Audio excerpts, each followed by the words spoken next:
value of my life. The wise father gave him a precious stone and said, "My son, if you want to know the value of your life, take this stone to the market and find out its value, but don't sell it.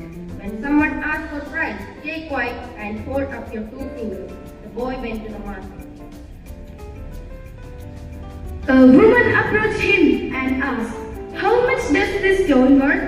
Remembering his father's advice, the boy raised his two fingers. "Oh, $2, I will take it."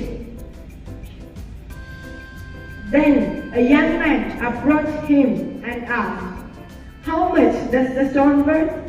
The boy stayed silent and held up his two fingers. "I'll give you $200. Please give me the stone." Then an old man approached him and said, "Oh my God, this stone is really precious. Son, what do you want for this stone? How much does it cost?" Remembering his father's guidance, again the boy silently held up his two fingers. The old man offered $20,000 for the stone. The boy couldn't believe it.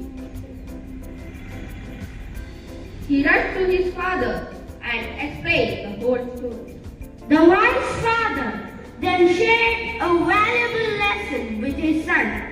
"Son, only the old man recognized the worth of this precious stone. Do you understand the value of your life?